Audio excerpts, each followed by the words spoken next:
Hello learners, welcome to Learn Tamil through English. In this video, you are going to learn daily usage Tamil sentences. Before going to our video, if you want PDF format of all our videos, go and check our website. I will pin the website link in description box and first comment. First sentence, come and sit by me. In Tamil, you can translate this sentence, என் பக்கத்தில் வந்து உட்காருங்க. By me, which means என் பக்கத்தில், by me. By him means அவர் பக்கத்தில். By her means அவள் பக்கத்தில். By them means அவர்கள் பக்கத்தில் or else அவங்க பக்கத்தில். Come and sit means வந்து உட்காருங்க. Then next one, they stayed in a hotel by the sea. By the sea, which means கடலுக்கு பக்கத்துல. Sea means in Tamil கடல். So கடலுக்கு பக்கத்துல. They stayed, which means அவங்க தங்கினாங்க. They means அவர்கள். While speaking you can tell அவங்க. Stayed, which means தங்கி இருந்தாங்க. It's a past tense. So தங்கி இருந்தாங்க. In a hotel. ஹோட்டல்ல. In a hotel means ஒரு ஹோட்டல்ல. அவங்க கடலுக்கு பக்கத்தில் இருந்த ஒரு ஹோட்டலில் தங்கி இருந்தாங்க. Then next one, her house is by the school. By the school, which means school பக்கத்தில். Her house, அவளோட வீடு. Is means இருக்கு. ஸ்கூல் பக்கத்தில் அவளோட வீடு இருக்கு. The child stood by its mother's side. குழந்தை அதன் தாய் பக்கத்தில் நின்றது. The child, which means குழந்தை. Stood, it's a stand past tense. Stand means நிற்பது.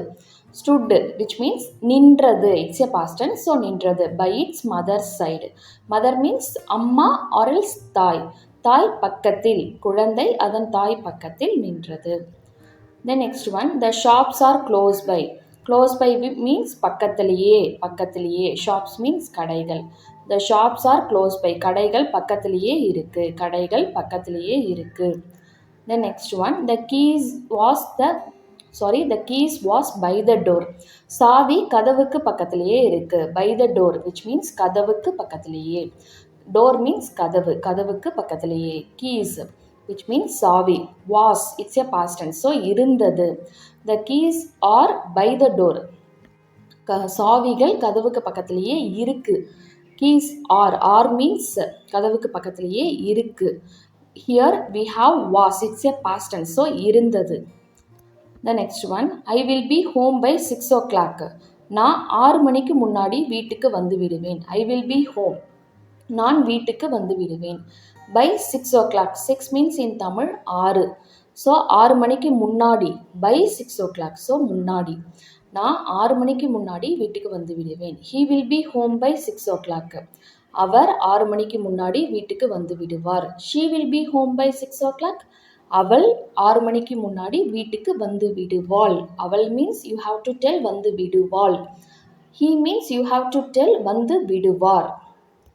The next one, they should have come by now. So by now, இந்நேரம். By now means இந்நேரம். அவங்க வீட்டுக்கு வந்து இருக்கணும். They should have come. அவங்க வீட்டுக்கு வந்து இருக்கணும். They should have went by now. இந்நேரம் அவங்க வீட்டுக்கு போய் இருக்கணும். They should have went, which means போய் இருக்கணும். Went means போய் இருக்கணும். Come means should have come means வந்து இருக்கணும். By now means இந்நேரம். Then next one, I will be there by Monday. திங்கட்கிழமைக்குள் நான் அங்கு இருப்பேன். திங்கட்கிழமைக்குள் நான் அங்கு இருப்பேன். Monday means in Tamil திங்கட்கிழமை. I will be there. நான் அங்கு இருப்பேன். நான் அங்கு இருப்பேன்.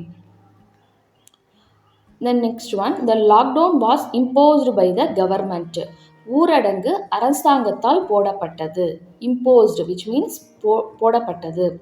Lockdown means in Tamil ஊரடங்கு. By the government, அரசாங்கத்தால். By the government means அரசாங்கத்தால். Government means அரசாங்கம். The next one, the lockdown will be removed by the government. ஊரடங்கு அரசாங்கத்தால் நீக்கப்படும். So will be removed. Removed means நீக்குதல். So ஊரடங்கு அரசாங்கத்தால் நீக்கப்படும். The next one, he is an Indian by birth.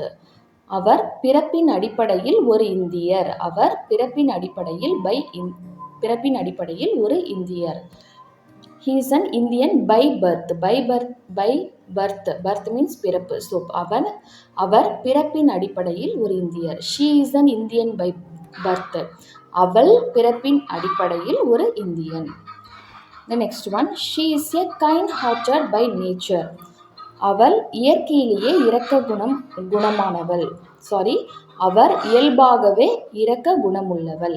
அவள் இயல்பாகவே இரக்க குணமுள்ளவள். By nature, which means இயல்பாகவே. She is kind-hearted. அவள் இரக்க குணமுள்ளவள். Kind-hearted means இரக்க குணமுள்ளவள். The next one, I deleted the message by mistake. தவறுதலாக நான் மெசேஜை delete பண்ணிட்டேன். தவறுதலாக நான் அந்த மெசேஜை delete பண்ணிட்டேன். I deleted, நான் delete பண்ணிட்டேன். In proper Tamil, delete means நீக்குதல், but you can tell delete itself. நான் தவறுதலாக அந்த மெசேஜை delete பண்ணிட்டேன். By mistake, which means தவறுதலாக. He deleted the message by mistake. அவர் தவறுதலாக அந்த மெசேஜை delete பண்ணிட்டாரு. She deleted the message by mistake. அவள் தவறுதலாக அந்த மெசேஜை delete பண்ணிட்டா. So then next one, I met with him by chance. எதிர்பாராத விதமாக அவரை நான் பார்த்தேன் or சந்தித்தேன். I met means நான் பார்த்தேன் or else நான் சந்தித்தேன். In proper Tamil, met means சந்தித்தேன். But you can tell பார்த்தேன் also. I saw him by chance, which means எதிர்பாராத விதமாக நான் அவரை பார்த்தேன். By chance, which means எதிர்பாராத விதமாக. Unexpectedly, which means also, it means also எதிர்பாராத விதமாக. I met him, நான் அவரை சந்தித்தேன் or else நான் அவரை பார்த்தேன். I hope this video is useful for you. If it is so, please click the like button, share with your friends and family members who wants to learn Tamil. See you in next video. Thanks for watching. Nandri.